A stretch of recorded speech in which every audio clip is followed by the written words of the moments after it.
He says he is coming to judge the world at the end of time. Now, let us get this clear. Among pantheists, like the Indians, anyone might say he was a part of God or one with God. There would be nothing very odd about it. But this man, since he was a Jew, could not mean that kind of God. God, in their language, meant the being outside the world who made it and was infinitely different from anything else. And when you have grasped that, you will see that what this man said was, quite simply, the most shocking thing that has ever been uttered by human lips. One part of the claim tends to slip past us unnoticed because we have heard it so often that we no longer see what it amounts to. I mean the claim to forgive sins, any sins. Now, unless the speaker is God, this is really so preposterous as to be comic. We can all understand how a man forgives offenses against himself. You tread on my toe and I forgive you. You steal my money and I forgive you. But what should we make of a man, himself unrobbed and untrodden on, who announced that he forgave you for treading on other men's toes and stealing other men's money? Asinine fatuity is the kindest description we should give of his conduct. And yet this is what Jesus did. He told people that their sins were forgiven, and never waited to consult all the other people whom their sins had undoubtedly injured. He unhesitatingly behaved as if he was the party chiefly concerned, the person chiefly offended in all offenses.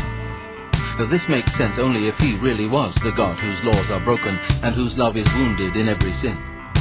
In the mouth of any speaker who is not God, these words would imply what I can only regard as a silliness and conceit unrivaled by any other character in history.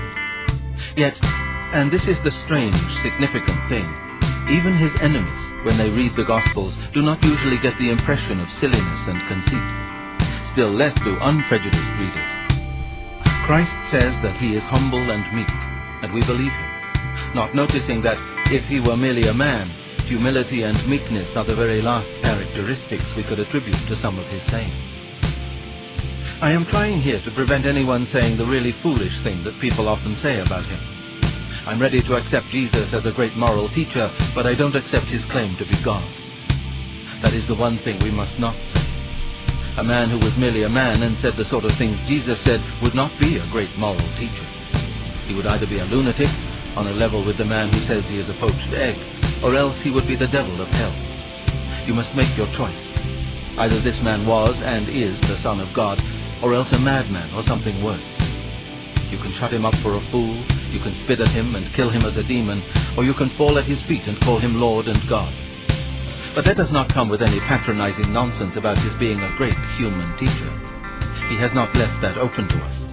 He did not intend to.